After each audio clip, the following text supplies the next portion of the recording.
Hello everyone, how are you guys? I really hope you all are doing well. So आज जो हम लोग video करने वाले हैं that will be of Magadh dynasty. और जैसे कि आपको पता है ये डायनेस्टी बहुत ज्यादा इंपॉर्टेंट है क्योंकि ये अपने टाइम पे बिल्कुल प्राइम पे रही है और इसके अंदर टोटल 3 डायनेस्टी हम लोग कवर करने वाले हैं. तो इस वीडियो को लास्ट तक जरूर देखिएगा. और इसी के साथ अगर आपने अभी तक हमारा व्हाट्सएप चैनल अभी तक ज्वाइन नहीं किया है तो मेक श्योर आप ज्वाइन कर लें. उसका लिंक डिस्क्रिप्शन बॉक्स में है क्योंकि उसी पे हम लोग डेली के टारगेट्स और डेली के टॉपिक्स देते हैं जो आपको प्रिपेयर करने हैं. उस पे करंट अफेयर्स, उसकी क्विजेस, मैथ्स, रीजनिंग, सभी के आपको क्वेश्चंस बहुत आराम से मिल जाएंगे. और उसी का जो डिस्कशन होता है वो होता है सारा टेलीग्राम चैनल पे. सो टेलीग्राम चैनल को भी अगर आपने अभी तक ज्वाइन नहीं किया है तो आप टेलीग्राम चैनल को भी ज्वाइन कर सकते हैं. Thank you guys. और इसी के साथ आप वीडियो को लास्ट तक जरूर देखना. Hello everyone, so let's start this video. And सबसे इम्पोर्टेंट मैं आपको बता दूं कि इसके अंदर आप लोग जो करने वाले हैं मगध डायनेस्टी के अंदर, मगध राजवंश के अंदर आप मेनली कवर करने वाले हैं हर्यक वंश. और आपको मैं एक चीज और बता दूं कि इसके अंदर ना टोटल 4 मगध डायनेस्टी के अंदर 4 डायनेस्टीज आती हैं. सबसे पहले आता है हर्यक, उसके बाद आता है आपका आप कह सकते हो शिशुनाग, फिर आता है आपका नंद और फिर आती है मौर्यन. तो इसके अंदर सिर्फ हर्यक डायनेस्टी हम लोग कवर करने वाले हैं. तो इसी के साथ Haryanka dynasty, Magadha dynasty overall क्या इसके ऊपर ओवरव्यू रहा है और इसी से रिलेटेड सीजीएल, रेलवेज और दूसरे गवर्नमेंट एग्जाम्स में पूछे गए क्वेश्चंस में मैं आपको डिस्कस कराने वाली हूँ. So let's start this video. और वीडियो शुरू करने से पहले अगर आपने अभी तक हमारे व्हाट्सएप चैनल, टेलीग्राम चैनल और वेबसाइट को विजिट नहीं किया है then make sure you visit and join them. उसका लिंक भी डिस्क्रिप्शन बॉक्स में दे दिया है. तो सबसे पहले बात करते हैं मगध डायनेस्टी की यानी मगध राजवंश की. तो आप ये समझ सकते हो कि ये ना मगध डायनेस्टी जो थी, अगर आपको पीछे का मैप हल्का हल्का दिख रहा है ना, तो बिहार जो साउथ बिहार है ना, जो दक्षिण बिहार है, वहां पर थी मगध डायनेस्टी. और वो भी गंगा नदी के किनारे थी. और ये बहुत ही ना महाजनपद आए थे 6th सेंचुरी के दौरान. जो मतलब जनपद बने थे बड़े बड़े, तो उनको महाजनपद बोलते थे. तो आप ये समझ लो कि सबसे बड़ा, ठीक है, सबसे स्ट्रॉन्गेस्ट महाजनपद जो बना था वो था आपका मगध डायनेस्टी. ये इतना बड़ा महाजनपद बन गया था क्योंकि इसके अंदर ना ऐसा नहीं है कि ये एक डायनेस्टी है मगध डायनेस्टी, इसके अंदर 3-4 डायनेस्टीज थी, इसके अंदर 3-4 राजवंश थे. तो एक तो इसका टाइम पीरियड क्या है, लगभग 6 BCE में आया था. कहाँ पे था? बिहार में था. कौन सी नदी के किनारे था? गंगा नदी के किनारे था. ये 3 चीज तो आपको यहाँ से लर्न करने के लिए मिल गई. मगध के अंदर टोटल 4 डायनेस्टीज आती हैं. सबसे पहले आता है हर्यक वंश यानी हर्यक डायनेस्टी. इसमें मेन किंग कौन से थे? बिंबिसार और अजातशत्रु. ठीक है, ये ध्यान रखेंगे. कैपिटल थी राजगृह. ठीक है. इसके अलावा शिशुनाग, अगले हर्यक के बाद आई शिशुनाग में शिशुनाग राजा थे. फिर कालाशोक हुए. ये मैंने बल्कि लर्न भी ऐसे ही करा रखे हैं. बिंबिसार है तो लास्ट में ए है, तो ए से अजातशत्रु. शिशुनाग वंश में यानी शिशुनाग डायनेस्टी में शिशुनाग राजा रहे हैं तो लास्ट में ए है. या आप कह सकते हो शिशुनाग का आया कालाशोक. हर एक में ना कहीं से अशोक आएगा ही आएगा. और इन्होंने पहले तो राजगृह थी इनकी, फिर इन्होंने वैशाली को बनाया और उसके बाद वैशाली के बाद बीच में इन्होंने पाटलिपुत्र चेंज की अपनी कैपिटल. और लास्ट तक जो कैपिटल रही उसके बाद पाटलिपुत्र ही रही. शिशुनाग के बाद आए नंदवंश यानी नंद डायनेस्टी. इसके अंदर जो मेन राजा हुए हैं महापद्मानंद हुए हैं. इसके अलावा फिर आई लास्ट में मौर्यन डायनेस्टी. इसमें चंद्रगुप्त मौर्य का आपने नाम सुना होगा और आप लोगों ने आई थिंक सीरियल वगैरह भी आया है इसका, तो बहुत लोगों ने देखा भी हो सकता है. चंद्रगुप्त मौर्य, अशोक जो है ये सब मौर्य डायनेस्टी के रहे हैं और इनकी कैपिटल भी पाटलिपुत्र रही थी. तो अगर आपको कुछ लर्न करना है आप टेबल फॉर्म में लर्न करो, सबसे बेस्ट रहता है. लास्ट टाइम रिवीजन के लिए कुछ बना के रखो या नहीं बना के रखो, टेबल अपने पास बना के रखो. बात करते हैं मगध का जो राइज हुआ, यानी जो मगध जो है वो इतना अच्छे से कैसे वो फला फूला. तो सबसे पहली बात तो गंगा नदी के किनारे था तो बहुत अच्छी उपजाऊ जमीन थी, तो वहां पे मतलब कहीं कोई प्रॉब्लम नहीं हुई. दूसरा, वेपन्स के लिए, हथियारों के लिए लोहे का वहां पे संसाधन पूरे थे.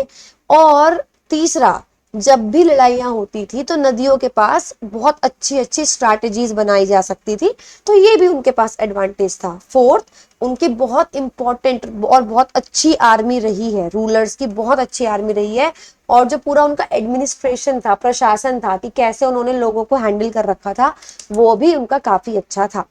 मगध की राजधानी क्या रही है अगर आपने देखी है तो दो ही रही है, एक तो राजगृह रही है सबसे पहले, फिर कुछ टाइम के लिए वैशाली रही है,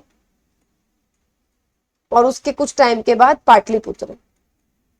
ठीक है, तो ये तीन ही राजधानी रही है, मेनली तो राजगृह और पाटलिपुत्र रहा है, वैशाली तो बहुत कम टाइम के लिए आई थी। हर्यक डायनेस्टी की बात करते हैं तो देखो हर्यक डायनेस्टी में होता क्या है कि पहली बात तो 6th सेंचुरी में ये आई, इसको किसने खोजा या इसके संस्थापक कौन थे? बिंबिसार जो थे वो इसके संस्थापक थे, बहुत ज्यादा इंपॉर्टेंट है, ये राजा बहुत जरूरी है। कैपिटल क्या थी? राजगृह, जो राजगीर है, आज की डेट में राजगीर बुलाते हैं, बिहार में है। इसके अलावा सिग्निफिकेंस क्या थी? ये सबसे पहली डायनेस्टी थी मगध डायनेस्टी की, या मगध महाजनपद की पहली थी। तो हर्यक डायनेस्टी के आप कह सकते हो मेन राजा कौन से थे? बिंबिसार थे। बिंबिसार के बाद कौन आए? अजातशत्रु, और अजातशत्रु के बाद कौन आए? तीनों की मैं बात बता देती हूँ। उदयन। तो अगर आपको कुछ लर्न करना है तो आप टेबल बना के लर्न कर सकते हो कि हर्यक में क्या हुआ, बिंबिसार, अजातशत्रु और उदयन जो है ये तीन आए थे। सबसे पहले बात करते हैं बिंबिसार की।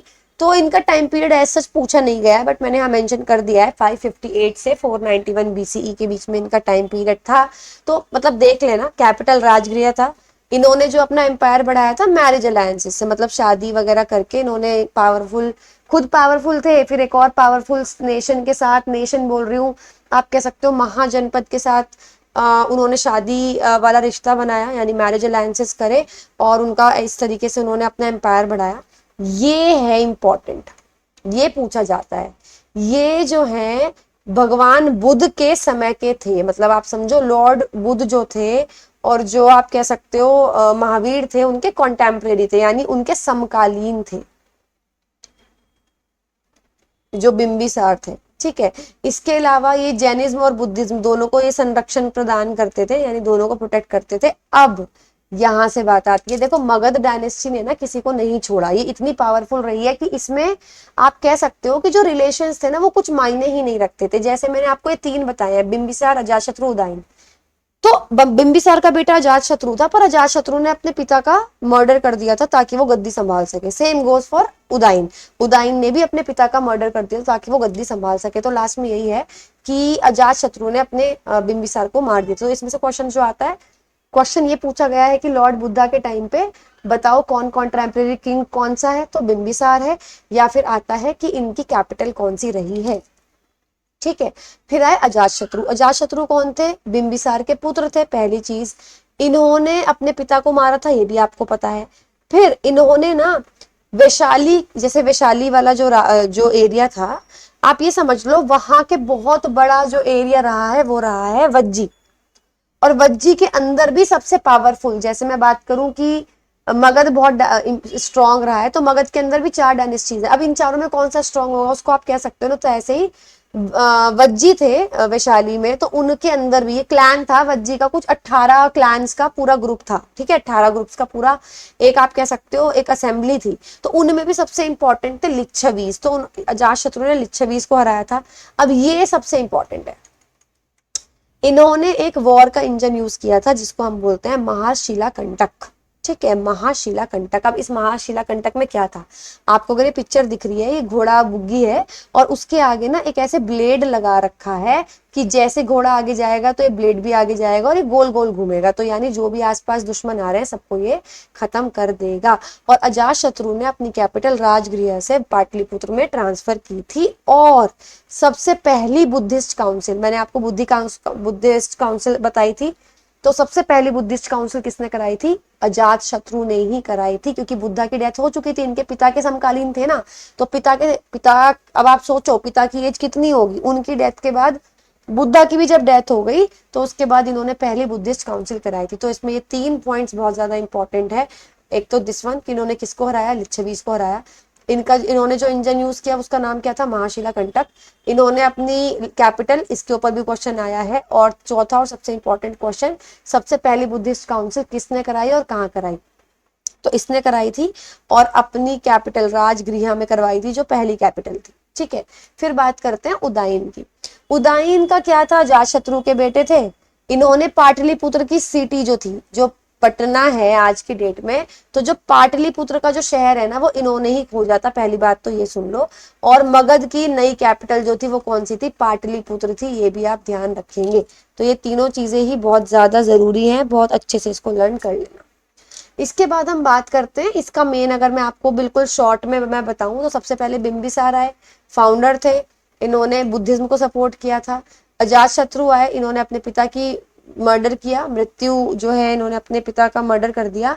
और वैशाली के साथ लड़ने में चले गए। वैशाली क्या है, एरिया है, लिच्छवियों से लड़ने लगे थे। वॉर मशीन यूज की थी इन्होंने, युद्ध के यंत्र यूज किए थे। और उसका नाम भी क्या था, महाशिला कंटक। महाशिला कंटक। उसके बाद उदायन आए, इन्होंने पाटलिपुत्र की सिटी बनाई और अपनी कैपिटल भी शिफ्ट कर ली पाटलिपुत्र की ओर।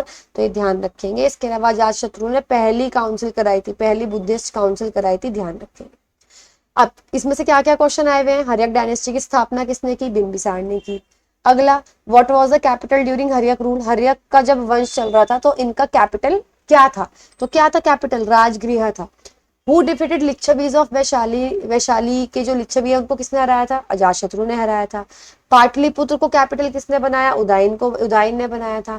कौन से रूलर ने महाशिला कंटक यूज किया, अजातशत्रु ने किया। और पहली बुद्धिस्ट काउंसिल किसने कराई थी, अजातशत्रु ने कराई थी। कहाँ कराई थी, राजगृह कराई थी। और उसकी भी मैंने आपको शॉर्ट ट्रिक बता रखी है, रवि प्रकाश से आप नाम याद रखोगे कि कहाँ कहाँ था। तो ये इतना छोटा सा टॉपिक है जो मगध डायनेस्टी और हर्यक डायनेस्टी का हुआ। तो इतने कम टाइम में आपको लगा भी नहीं होगा कि आपके 2 टॉपिक्स तैयार हो गए।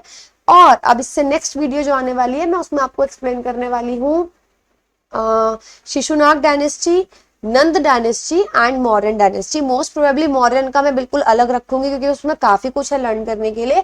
और शिशुनाग और नंद का एक अलग बनाने वाली हूँ, वो भले ही छोटी वीडियो बट आपके लिए बहुत यूजफुल होगी। तो गाइज इसी के साथ मैं वापस से रिमाइंड कराऊंगी, join a WhatsApp channel so that you can get daily questions, targets and information regarding every other update that SSC और एनी अदर एग्जाम इंस्टीट्यूट और post. Another thing is you can also join our Telegram channel, उसी पे सब कुछ discussion होता है। और हमारी वेबसाइट कक्षा360.com पे मॉक्स क्विजेज आपको मिल जाएंगी। जैसे अब आपने ये टॉपिक प्रिपेयर किया है तो इसी से रिलेटेड क्विज आपको हमारे कक्षा360.com पे आपको मिल जाएगी and those are absolutely free, so you can visit kaksha360.com and attempt the free quizzes and mocks that are available on our website. So that's it for today guys, we will meet again in the next class. Till then, have a good day and goodbye.